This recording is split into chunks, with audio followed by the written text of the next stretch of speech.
বিসমিল্লাহির রহমানির রহিম। সারা বাংলাদেশের ধানের শীষ আমার।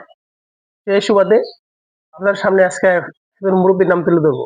সেই হচ্ছে বিএনপির স্থায়ী কমিটির সদস্য জনাব আমির খসরু মাহমুদ চৌধুরী।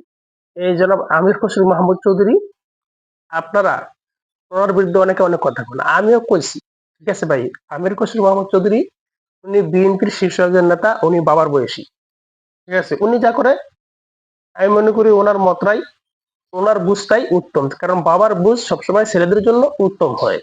সে যাই হোক, এখন ওনার বিরুদ্ধে একদল লোক আছে বিতর্কিত বক্তব্য দেয়।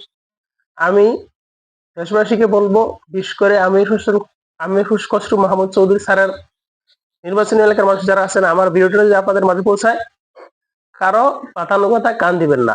রাজনীতির অনেক কৌশল আছে, বিশেষ করে গ্লোবাল কৌশল আছে, আর গ্লোবাল কৌশলের মালিক কে জানেন? হ্যান্ডেলিং কে করে? যারা আন্তর্জাতিক বিষয়ক সম্পাদক। এই আমির খসরু মাহমুদ চৌধুরী বিএনপির আন্তর্জাতিক মিডিয়া, সে আন্তর্জাতিক বিষয়ক সম্পাদকের অন্যতম সদস্য। তো আমির খসরু মাহমুদ চৌধুরী বিশ্ব বাজারে যা করতেছে, এটা বিএনপির জন্য, বিএনপির চেয়ারম্যান তারেক রহমানের জন্য, এই দেশের জন্য একটু হইলেও মঙ্গল।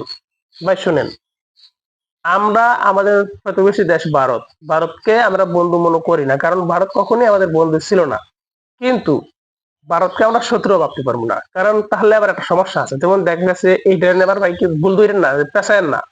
যেমন ইসরায়েল আর ফিলিস্তিনের যুদ্ধ দেখছেন না? আচ্ছা, ফিলিস্তিনের যুদ্ধটার সাথে ইসরায়েল যুদ্ধ করে পারে নাই, কিন্তু ফিলিস্তিনিদের অবস্থাটা কি? এখন আমরা কি ফিলিস্তিন? না, আমরা ফিলিস্তিন না, আমরা অনেক শক্তিশালী। ভারত আমাকে পারবো না ইনশাআল্লাহ। কিন্তু এই ভারত অনেক বড় একটা দেশ। ভারতের সাথে শত্রুতা থাকবো, প্লাস বন্ধুত্ব থাকবো। মানে আমরা সবাই যদি শত্রুতা করি, তাহলে আমরা সবাই ফিলিস্তিনের মতো হয়ে যাবো।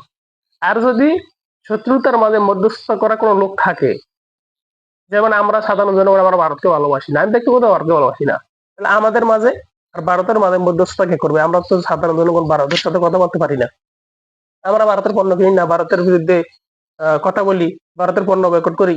তাহলে আমাদের সাথে ভারতের যে একটা দ্বন্দ্ব, দ্বন্দ্ব মিট করবো কে করবো?